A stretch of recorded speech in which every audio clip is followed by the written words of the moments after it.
সংক্ষেপে কিছু কথা। এই পৃথিবীতে আমরা যারা আছি, আমরা থাকার নই, স্থায়ী নই, আমাদের গন্তব্য আলাদা। পৃথিবী ছেড়ে আখিরাতের দিকে সফর আছে। আমাদের পূর্বে যারা পৃথিবীতে এসেছে তারাও চলে গেছে, আমাদের পরে যারা আসবে তারাও চলে যাবে। এই যে দুনিয়াতে মানুষ আসে আর চলে যায়, চলে যাওয়ার সময় পৃথিবীর সব মানুষগুলো দুই ভাগ হয়ে যায়। এক ভাগ মানুষ আল্লাহর জান্নাতে চলে যায়, আর আরেক ভাগ মানুষ দোজখের আগুনের ইন্ধন হয়ে যায়। যাদের ঈমান আছে, যাদের আমল আছে, যারা মুত্তাকী, তারা সরাসরি আল্লাহর জান্নাতে চলে যায়। আর যদি ঈমানবিহীন হয় তাহলে সরাসরি চিরস্থায়ীভাবে দোজখে চলে যায়। আর যদি আমলবিহীন হয় তাইলে গুনাহ সহ কবরে গেলে, আমল শূন্য কবরে গেলে, ঈমান থাকলেও সে তার বড় জগতে, আখিরাতের জগতে কষ্টের শিকার হবে, দোজখের আগুনে নিক্ষিপ্ত হবে, তাসকিয়াতান, সেও আযাবে নিক্ষিপ্ত হয়ে যাবে। চতুরতা হলো এটাই যে বিদায়ের আগে নিজেরা পবিত্র হওয়া, গুনাহ মুক্ত হওয়া। কেউ যদি গুনাহ যুক্ত হয় তাইলে তার আখিরাত নষ্ট হয়, যদিও সে ঈমানদার হয়। মহান আল্লাহ তাআলা চান না যে আমাদের কারোর গুনাহ খাতা থাক। আল্লাহ তাআলা আমাদেরকে আল্লাহর জাহান্নামের মধ্যে কোনো মুমিন বান্দাকে ফেলতে চান না। এ কারণেই বারবার, ক্ষণে ক্ষণে, মুহূর্তে মুহূর্তে আল্লাহ তাআলা বান্দার জন্য ক্ষমার দরওয়াজা খোলেন। বুজুর্গরা বলেন, আমাদের শ্বাস প্রশ্বাস যত আছে তার চেয়ে আল্লাহ পাকের ক্ষমার দরওয়াজা আমাদের জন্য অনেক বেশি আছে।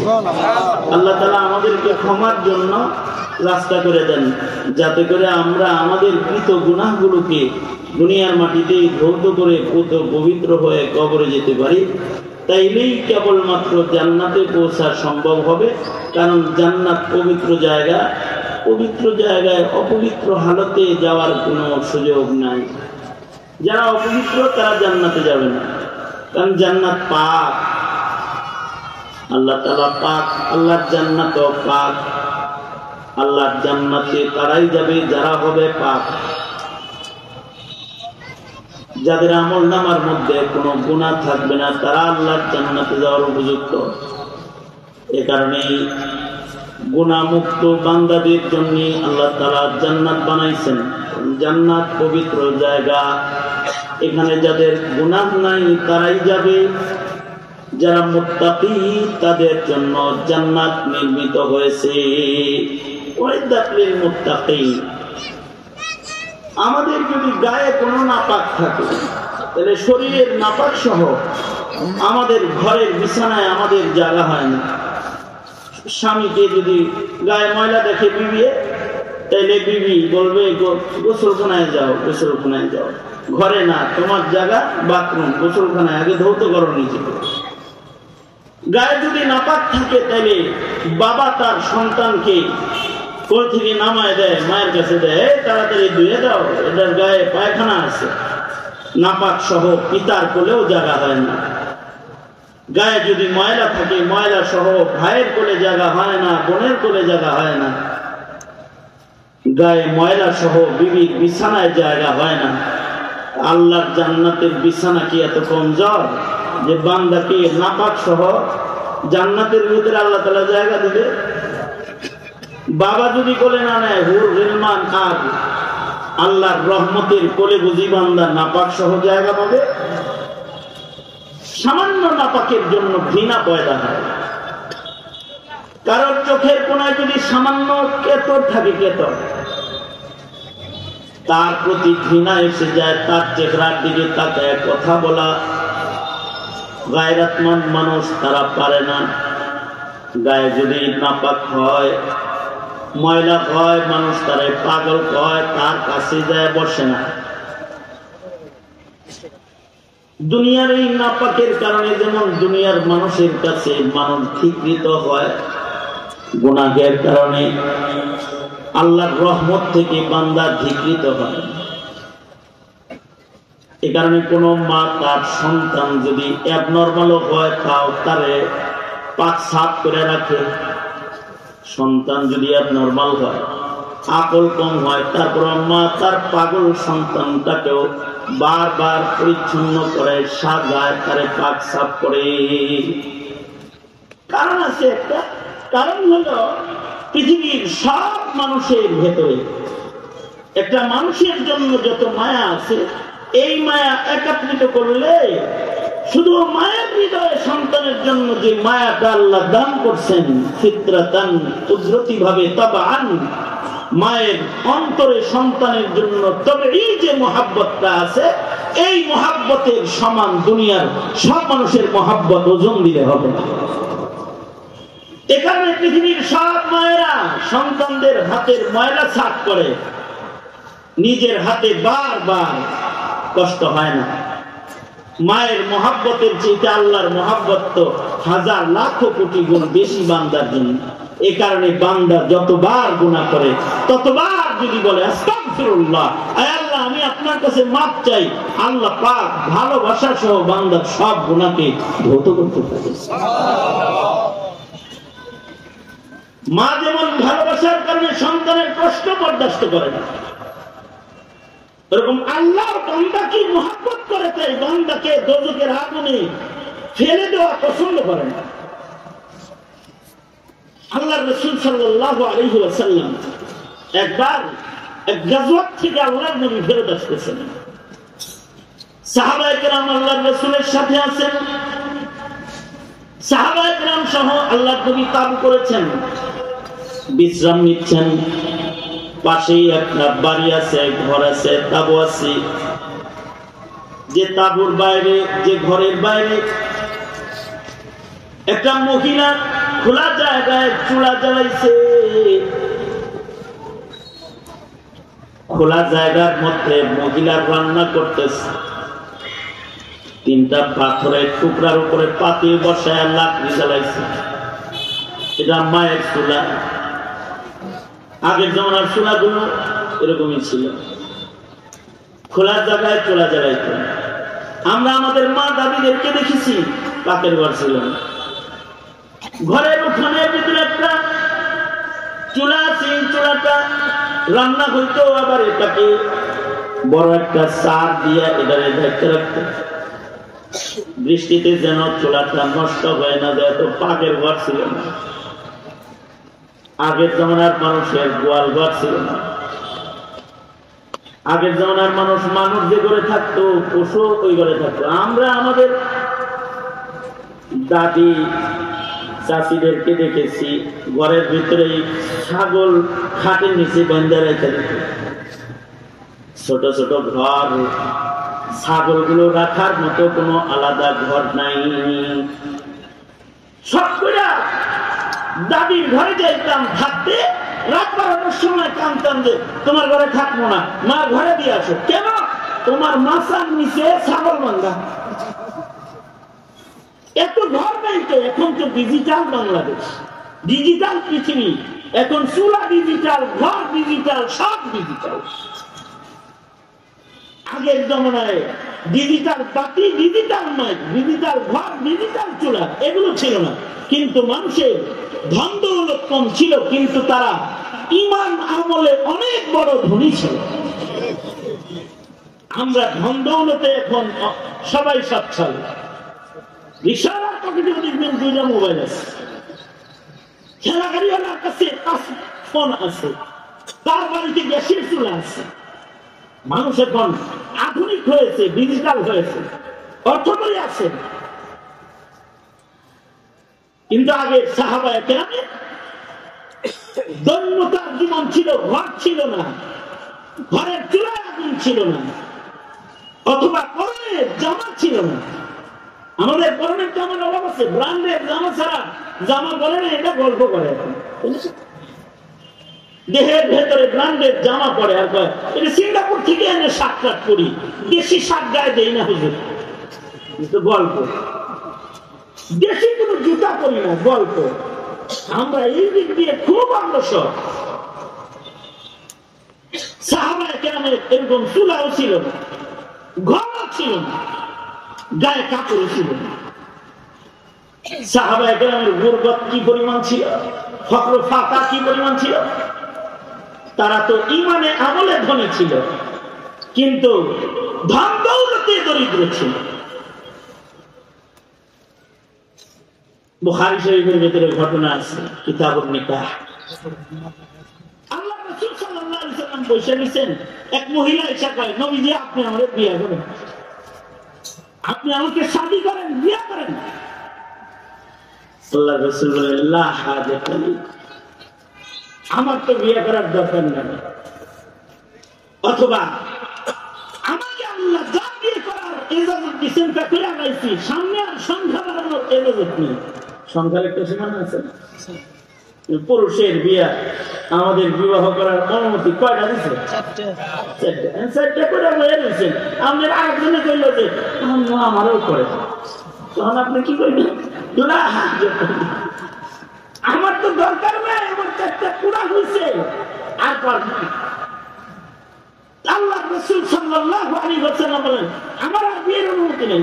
নবীজি তো নিজের থেকে কিছু করেন না, নবীজি যা করেন কার হুকুমে করেন? আল্লাহর হুকুমে করেন। এই কারণে উম্মুল মুমিনিন আয়েশা সিদ্দিকা রাদিয়াল্লাহু আনহার উপরে যখন তহমত লেগেছে, হযরত ওমরের বক্তব্য ছিল, নবীজি বিয়া কি আপনি করছেন? যে তহমত দিতে আর কাজ খেয়ে গেলেন, হাদা বুহতানুন আযীম, এটা একটা তহমত। আপনি অপেক্ষা করুন, যিনি আপনাকে বিবাহ করাইছে তিনি পবিত্রতার এলান করুন। আল্লাহর রাসূলের প্রতিটি কাজ কার ইশারায়, কার হুকুমে? আল্লাহর হুকুমে। যে আমার বিয়ে করেন, নবীজি বলেন আমার বিয়ে করা যাবে না। পাশেই একজন সাহাবী বসে আছে, নবীজি আপনি যেহেতু করবেন না, আমারে করাই দেন।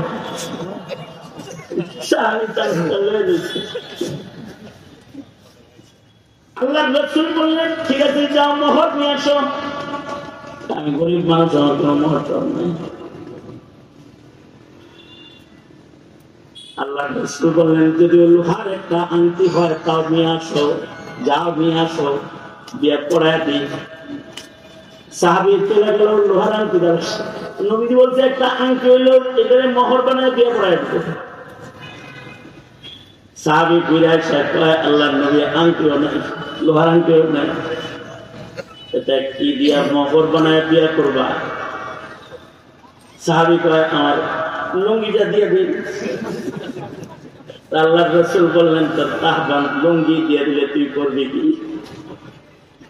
অর্থাৎ আমি বোঝাইতে চাই হলো, মালে দৌলতে সাহাবীরা এইরকম গরিব ছিল যে লুঙ্গি ছাড়া আর কিছু না। এক সাহাবীর সাদকা দিছে আল্লাহর রাসূল, এটাও বুখারী শরীফে আছে। এক সাহাবী দিনের বেলায় বিবির সাথে রমজান মাসে সহবাস করে ফেলছে, রোজা ভেঙে গেছে। সাহাবী তো রোজা ভেঙে গেছে, পেরেশান হয়ে গেছে। এখন তো মদ খেয়ে পেরেশান হয় না, জিনা করে পেরেশান হয় না, খুন করে পেরেশান হয় না। হাসিনা হাজার হাজার খুন করেও পেরেশান হয়। সাহাবী একটা রোজা ভেঙে পেরেশান, কারণ কি? তাকওয়াল্লাহ, আল্লাহর ভয়। এখানেই তারা জান্নাতে। সাহাবী বলে, আল্লাহর নবী রোজা নষ্ট করে ফেলেছি, এই অপরাধটা নিয়ে আমি কবরে যেতে চাই না। করণীয় কাজ কি বলে দেন? নবীজি বললেন, একটা রোজা তো ফরজ রোজা তো এমন যে একটা ফরজ রোজা যদি কেউ নষ্ট করে, সারা জীবন রোজা রাখা হয় ফরজের সময়, ফরজের ঘাটতি পূরণ করা যাবে। ফরজ কোনোদিন ঘাটতি পুরা করার মতো হয় না। ফরজ ছুটে গেলে তো ছুটে গেল, আল্লাহ মাফ না করলে আর কোনো উপায় না। আল্লাহ যেহেতু গফফার, আল্লাহ ক্ষমার লাইন কিছু রাখছেন। দিলের সান্ত্বনা নিয়ে নিরাশ হইস না, সামনে আগায় যা।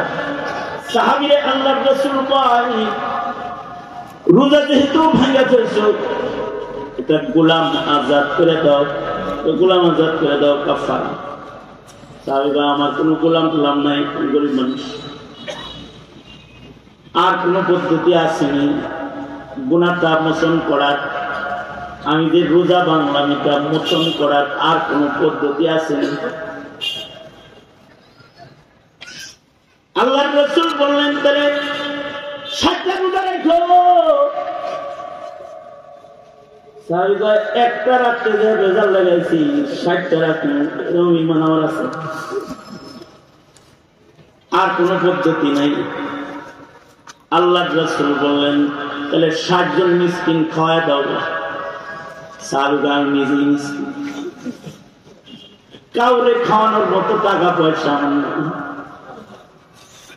আল্লাহর নবীর কাছে খেজুর আছে, আটা আছে এক বস্তা, এগুলো ভর্তি বস্তা ভরা মাল আছে, খাদ্য আছে। এইগুলো আল্লাহর নবী সাহাবীকে হাদিয়া দিয়া বললেন এগুলো তোমার মালিক বানায় দিলাম, রোজার কাফারা হিসেবে মাসাকিনদেরকে এটা দিয়া মেহমানদের গেল। সাহাবী বস্তাটা মাথায় নিয়ে হেঁটে যায় আর কয়, নবীজি গোটা মদিনা আমার দেখা আছে, আমার থেকে বড় মিসকিন মদিনায় নাই, এগুলো আমার লাগবে। আল্লাহর রাসূল হেসে দিয়েছেন। নবীর হাসিটা দেখতে সাহাবী আস্তে করে চলে গেছেন। সাহাবীর কৌশলে হিকমতে হাসি দিয়ে ক্ষমাটা নিশানাটা কিনা রইল। হাসিটা ক্ষমার নিশানা, ইবাদতের নিশানা। এখানে বিয়েতে যদি ঈদে নামতে যায় আর তোর বিয়ে দিতেছি রাজি আছিস নি, কথা যদি না করে যদি হাসতে দেয় তাহলে এটা একটা অনুমতি। নবী যেহেতু হাসি দিচ্ছে এটা আমাদের খাওয়ার অনুমতি দিয়ে দিচ্ছে, কিন্তু সাহাবী যে চেষ্টাটা করছে, মেহনত করতেছে ক্ষমার লাইন বের করার, এতেই আল্লাহ পাক খুশি হয়ে গেছে। এই কারণে মুহাদ্দিসরা বলেন নবীজি তখন হাসে যখন আল্লাহ হাসে। আল্লাহ এই সাহাবীরে মাফ করে দিয়েছে। মুসালসালাতের ভেতরে হাদিসে মুসালসাল বিজহাক একটা আছে। আল্লাহ হাসে জন্য রাসূল হাসে। আল ইবরাতু বিউমুমিল লাফজি লা লিখুসুসিস সাবাব, কোরআনে যেমন হাদিসে ওরকম। আল্লাহ হাসলে নবী হাসে, এটাই। এক জায়গায় যেহেতু নবী হাসছে আল্লাহ হাসার পরে, নবী যখনই হাসে আল্লাহ হাসার অনুমতি দিলেই হাসে। কথা হলো এরকম বুদ্ধির ভেতর দিয়ে তাকওয়া আছে আমাদের। কারণ গুরবত আছে, তাকওয়া নাই। ফকির তো ফকির, রিকশা চালায়, রোজাও রাখে না, নামাজও পড়ে না, আছে না? রোজা রাখে না কেন? ফকির, রিকশা চালাইতে হয়, রিকশা চালায় এই জন্য খাইতে হয়। নামাজও পড়ে না কেন? রিকশা চালাইতে হয়। আসল কথা হলো তাকওয়াল্লাহ বিদ্যমান নাই, এ কারণে আল্লাহর হুকুম মানার আগ্রহই ভেতরে জন্মায়। আর যদি আল্লাহর ভয় থাকে তখন ফক্র ফাঁকা অথবা সচ্ছলতা সব হালতে আল্লাহর ভয় যার আছে তার আল্লাহর হুকুমের প্রতি আজমত, মহব্বত, দরদ, ভালোবাসা থাকে। এখানে তাকওয়া এটা অনেক বড় দৌলত। এই দৌলত ছাড়া জান্নাতে যাওয়া সম্ভব না। সবার গন্তব্য তো আল্লাহর জান্নাত, কিন্তু জান্নাতে যে যাবে তাকওয়া ছাড়া যেতে পারবে না। গুনাহ সহ জান্নাতে যাবে না। আহলুস সুন্নাত ওয়াল জামার আকীদা হলো একটা কবিরা গুনাহ দুজকিরা গুনাহে ফেলার জন্য যথেষ্ট যদি মহান আল্লাহ মাফ না করেন। এই আকীদাটা আমাদের সন্তানরা জানে না, তাই আমাদের সন্তানরা ১-১০টা গুনার এক গুনাহ মনে করে। সাহাবায়ে কেরামের জীবনে গুনাহ হয়েছে, কিন্তু তারা ছোট্ট গুনাহ কবরে নেয় আল্লাহর কাছ থেকে তারা ক্ষমা নিচ্ছে, কারণ ক্ষমা ছাড়া জান্নাতের দিকে আগান যায় না।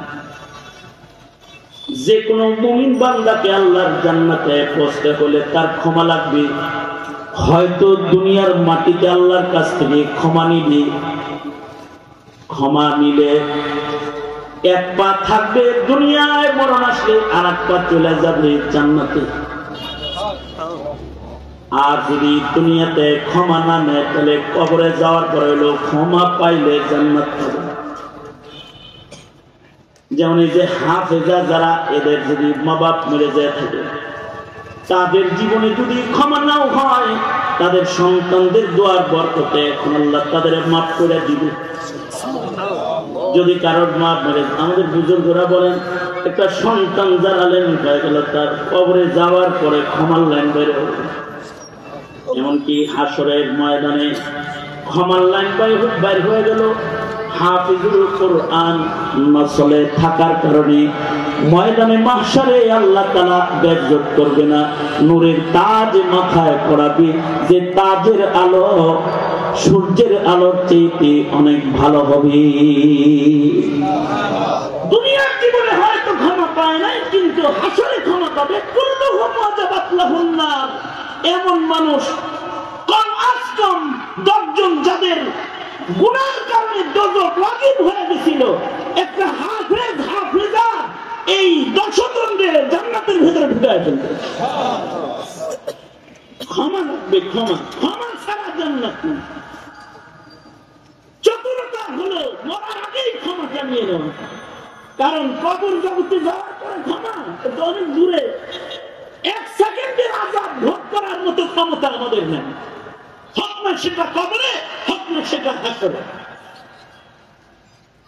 আব্দুল আজিজ মুহাদ্দিস দেহলভী রাহমাতুল্লাহ আলাইহির আমলে এক মাইয়িতের কবরে 1 সেকেন্ডের একটা আযাব হয়েছে। এটার আসর কেমন ছিল? ওই যুগে একই গ্রামে একজন ভিক্ষুক আছে, একজন দানবীর আছে। ভিক্ষুক ভিক্ষা করে, দানবীর দান করে। হঠাৎ করে 2-3 দিন ভিক্ষুকের খবর নাই। দানবীর পেরেশান, কেন রে ভিক্ষুক আসে না কেন? টাকা প্রতিদিন 5 টাকা করে দিয়ে দেয় যে আইনে দিবে, কিন্তু 3 দিনের টাকা জমা হয়ে গেছে, কিন্তু ভিক্ষুক আসতেছে না। ভিক্ষুকের দরদে দানকারী লোকটা ঘর থেকে বের হয়ে ভিক্ষুকের বাড়ি গেছে, কেন আসে না দেখতে যায়, দেখে অসুস্থ। 3 দিনের টাকা যেটা জমা করে রাখছিল একসাথে, হ্যাঁ ভাই তুমি যাও না, তোমার 3 দিনের টাকা জমা করে রাখছি, না দিয়ে গেলাম, সুস্থ হয়ে যাও, তোমার জন্য ডেলি কিছু রাখি। যাইতেছে যখন, তো হযরত থানবী বলেন ভিক্ষুকে হাতটা চাইটা ধরছে এই দানকারী লোকের হাত ধরে কয়, আমার তো রক্তের আপনজন কেউ নেই, 3 দিন যেহেতু আমার জন্য টাকা রেখে দিচ্ছেন, আপনার চাইতে বেশি আপন আমার। আর আপন জনরা যদি লাশ কবরে নামায় তো আস্তে আস্তে নামায়, আস্তে আস্তে মাটি দেয়, দরদ থাকে, ভালোবাসা থাকে। আপনার কাছে অনুরোধ, আপনি আমারে কবরে নামায়, আমার জানাজাটা আপনি বলে মাইয়িতরে আদর করে কবরে নামায়। দাফনের সুন্নত তরিকা, মাইয়িতের কবরে আস্তে আস্তে মাটি দেয়া সুন্নত তরিকা। ধুমধাম কোদাল ভৈরা ভৈরা মাটি ধুমধাম ফেলতে নাই, মাইয়িতের কষ্ট হয়। আপনি আমার আপন করে একটু কবরে নামায়েন, আপনি আমার আপনজন। ঠিক আছে। এরপরের দিনই ভিক্ষুক মরে গেছে, এই লোক ওসিয়ত মাফিক লাশ কবরে নামাইতে আসছে। জানাজা পয়লা লাশ তো কবরে নামাইছে, বুক পকেটে সরকারি একটা কাগজ ছিল, দাফন করার সময় সরকারি কাগজটা কবরের ভেতরে তার অজান্তে পড়ে গেছে, উঠে পড়ছে। আলেমদের কাছে মাসআলা জিজ্ঞাসা করেছে, আমার একটা জরুরি কাগজ কবরে পড়ছে, উঠাইতে পারি কিনা, কে খুঁজে দেখো পড়ছে কিনা। একটু ফাঁকা করছে কবরটা, যাতে ঠিক লাশের উপরে সরকারি কাগজটা কে যেন রেখে সুন্দর করে সাজায় রেখে। ওই লোক কবরের ভেতরে হাত ঢুকায় কাগজটাকে বের করছে। বের করার সময় কবরের বাঁশের সাথে হাতের উঙ্গুলি একটা আঁচড় লেগে ছিঁড়ে গেছে, ছিঁড়ে গেছে। কিন্তু এই যে কবরের বাঁশের আঁচড়ে হাত ছিঁড়ছে, এই জ্বালা পোড়া তার ভালো হয় না। ঔষধ খাওয়ায়, মলম লাগায় বলায়, বছর চলে যায় কিন্তু ভালো হয় না, পানির ভেতরে হাত ঢুকায় রাখলে আরাম লাগে, বাইর করলে আবার কষ্ট। লোকেরা বলে মুহাদ্দিসে দেহলভী, তার কাছে যাও, তারে দিয়ে দোয়া করাও। ওলি বুজুর্গ মানুষ, ওলিদের দোয়া আল্লাহ কবুল করে। ওলিদের দোয়া কি কবুল করে? বলি যারা ইমাম, যারা মুফতি, যারা পীর মাশায়েখ, যারা বুজুর্গ, যারা, তাদের দোয়া আল্লাহ কবুল করে। এক জমানায় নবীদের দোয়া দিতে মানুষ যাইত, কারণ নবীদের দোয়া কবুল। নবীরা দোয়া করলেও কবুল হয়, বদদোয়া করলেও কবুল হয়। নবীর মুখ দিয়ে যদি কিছু বের হয়, মহান আল্লাহ ওটা গ্রহণ করে নেয়, বদদোয়া হইলে ওটা কবুল করে নেয়। নবীরা আল্লাহর মনোনীত কাফেলা, এ কারণে নবীদের কাছে মানুষ দোয়া নিত। আমাদের নবী আলাইহিস সালামের কাছে দোয়া দিতে সাহাবী আসছে, বুখারী শরীফে আছে। এক সাহাবী আয়েশা বলে, ও আল্লাহর নবী, আমার মৃগী রোগ, আপনি তো দোয়া করে দেন, রোগটা যেন ভালো হয়ে যায়। আল্লাহর রাসূল বললেন, দোয়া নিবা না জান্নাত নিবা? সবর করবা। দোয়া নিবা, সুস্থ হইবা না সবর করবা। যদি দোয়া নাও তাহলে আমি দোয়া করবো, তুমি সুস্থ হয়ে যাবে। আর যদি সবর করো তাহলে জান্নাত পাইবা। আমরা তো জান্নাত বুঝি না, তো বাকি সাহাবী জান্নাত বুঝি।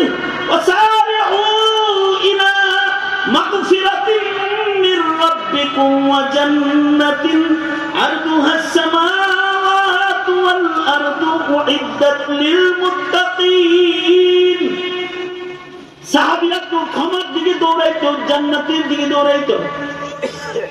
সাহাবী সবর করলে জান্নাত পাওয়া যাবে, এটা শোনার পরে কয়, আমার দোয়া লাগবে না, আমি দোয়া চাই না, আমি জান্নাত চাই।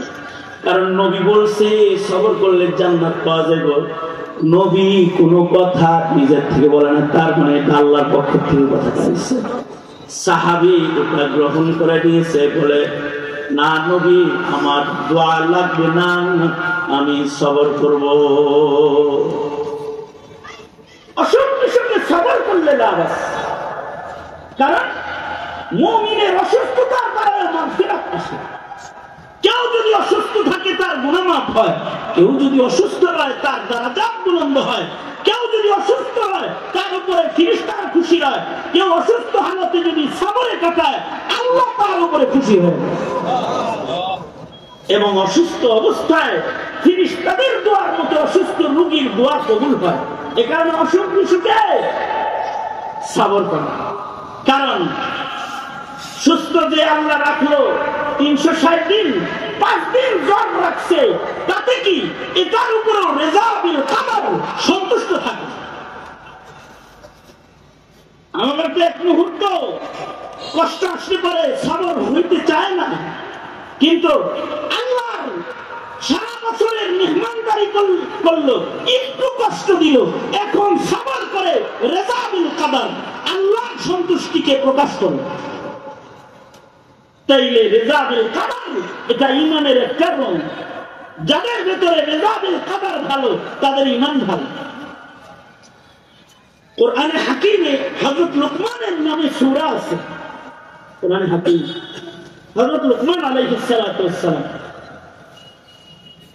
ওনাকে ওনার মনিব একবার বলল যে লুকমান, 2টা ফল নিয়ে আসো। উনি যে ফল বাগানটা পাহারা দিতেন, ফল লয়ে আসে। মনিবে কয়, লুকমান তুমি আগে খাও। হযরত লুকমান ফল খাইল, নিজের হাতে মনিবে লুকমানকে ফল দিছে। ফলটা খুব তিতা ফল ছিল, টক টক টক। খাইতেছে লুকমান, কিন্তু মুখ বাঁকা করে না। মিঠা ফল যেমন খায়, শুকা ফলটা ওইভাবেই খাইতেছে। মনিবে কতক্ষণ পরে ঝুড়ির থেকে একটা ফল নিয়ে নিজে কামড় দিচ্ছে। কামড় দিয়ে তো দাঁতের ভিতরে টক লেগে গেছে,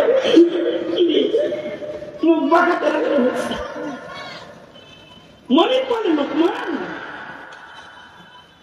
তুমি যে না খাইলে ওটা কাক ছিল না, ছিল তাই একটু মুখ যে পাকাও করল না।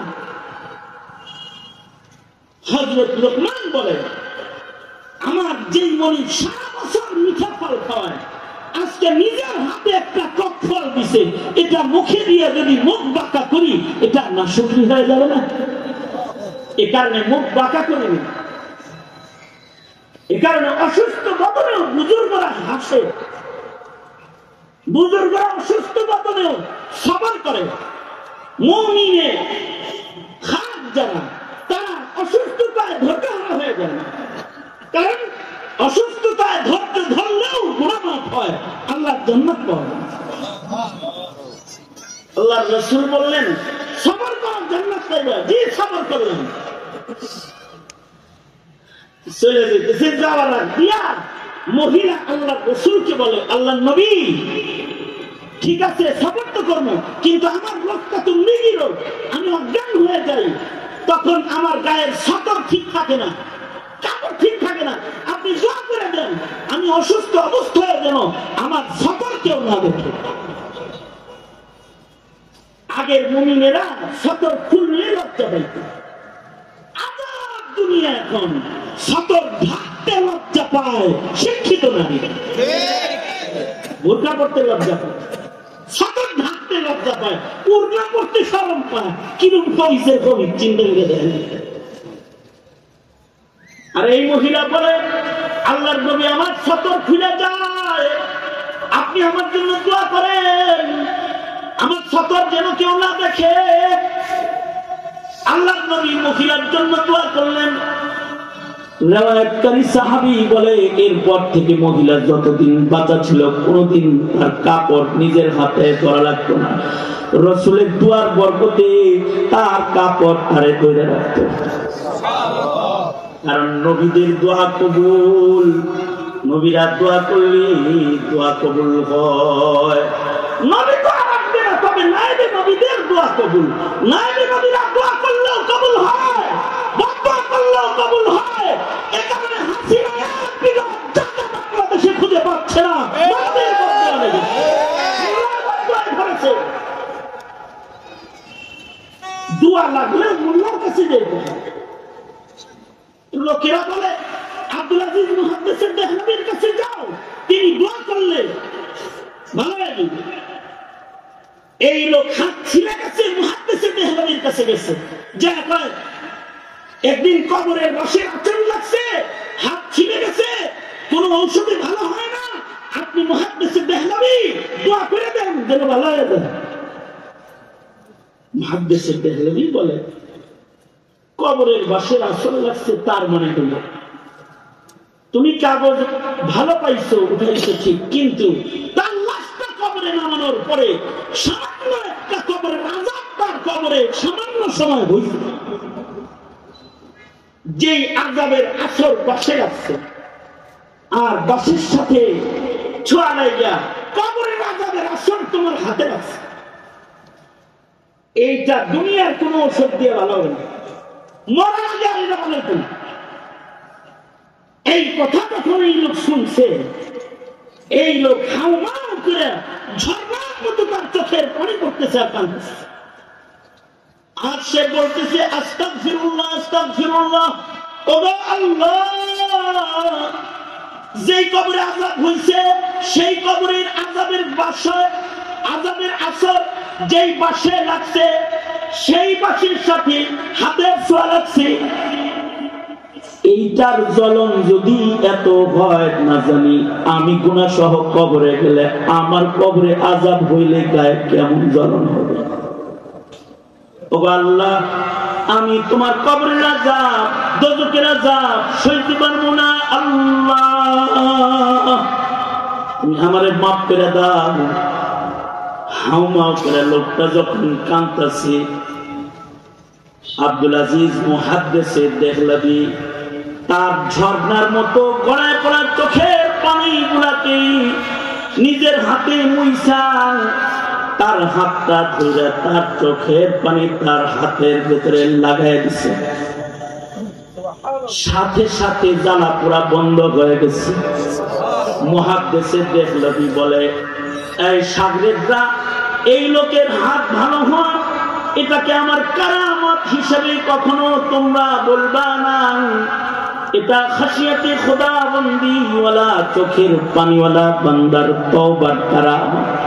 তার চোখের পানির কারামত, তার চোখের পানি, তওবার চোখের পানি তো অনেক দামি।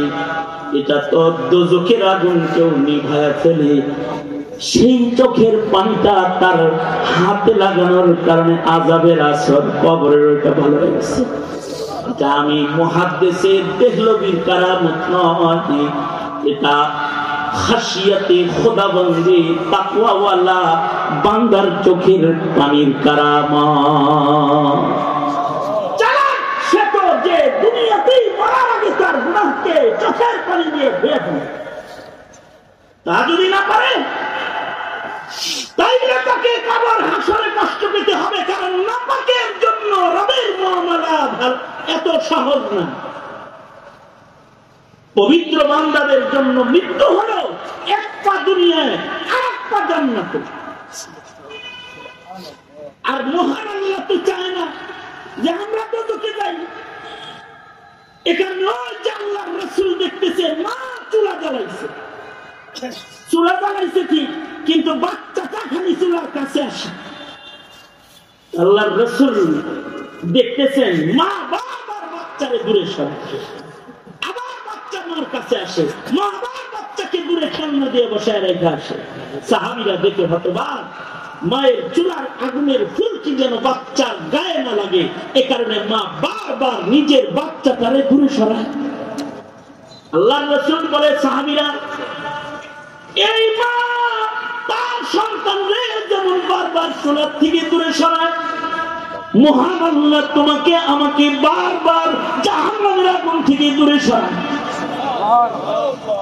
বারবার দোজখের আগুন থেকে দূরে সরানোর জন্য বারবার আকাশের আসমানের পয়লা আকাশে এসে ডাকে, আলা মিন মুস্তাগফিরিন, আসনি কেউ মাপ চাও, আসো মাপ করো। 5 বেলা মসজিদের মিনার থেকে ডাকে, আসো কল্যাণের দিকে আসো। 11 মাস গুনাহ করার পরে রমজান দিয়ে ডাকে, বান্দা আয় রমজানের ভিতরে ঢুকে যা, 11 মাস যা গুনাহ করেছ সব মাফ করে দিব। লাইলাতুল কদর দিয়ে ডাকাডাকি করে, আসো মাফ করে দিব। লাইলাতুল বরাত দিয়া ডাকাডাকি করে, আসো মাফ করে দিব। এমনকি নেক জিকিরের মজলিসে বান্দা বসে গেল, আল্লাহ বলে, ফেরেশতারা সাক্ষী থাকো, ওরা আমারে ভয় পায় বিধায় এখানে বসেছে, তোমরা সাক্ষী থাকো, আমি ওদের জীবনের গুনাহ মাফ করে দিলাম। যদি এরকম একটি তওবা কারোর জীবনে নসিব হয়, তাইলে তার জান্নাত সোজা হয়ে যায়, মুত্তাকির দপ্তরে নাম চলে যায়। আর তাকওয়া অর্জনের জন্য 30 রোজা 30 ট্যাবলেট বানায় আল্লাহ আমাদের দিচ্ছে। আয়েশা বলেছে, 2 দিন পরেই রোজা, আসল মুত্তাকি হই, আসল গুনাহ মাফ করাই, নিজের জান্নাতের দরজাকে প্রশস্ত করি, গুনাহ খাতাকে মৃত্যুর আগেই আমলনামা থেকে সরাই। এটা হলো এই মুখতাসার সময়ের আমার ছোট্ট একটি তাকরার, যা বুজুর্গদের জবান নকল করে আমি আপনাদের কানে পৌঁছাই। আমি আপনাদের মানে গুঞ্জন, সুতরাং লম্বা কথা বলার মামা যারা আছেন মজলিসের মধ্যমণি সভাপতি, তিনি এখন আপনাদেরকে শেষ নসিহত করবেন এবং আপনাদের নিয়ে দোয়া করবেন। আমি যা বললাম, আউয়ালান আমাকে আল্লাহ তাআলা এর উপরে আমল করার তৌফিক দান করে, আপনাদেরকেও সকলকে এর উপরে আমল করার তৌফিক, গুনাহ থেকে মাগফিরাত নেওয়ার তৌফিক, জান্নাতের দিকে আগানোর তৌফিক, মুত্তাকির দপ্তরে নাম লেখানোর তৌফিক আল্লাহ আমাদের দান করে, তবেই জান্নাতের বিছানাটা দখল করা যাবে। আল্লাহ তাআলা আমাদের তৌফিক দান করেন, আমিন। ওয়া আখিরু দাওয়ানা আলহামদুলিল্লাহি রাব্বিল আলামিন। আসসালামু আলাইকুম ওয়া রাহমাতুল্লাহি ওয়া বারাকাতুহু।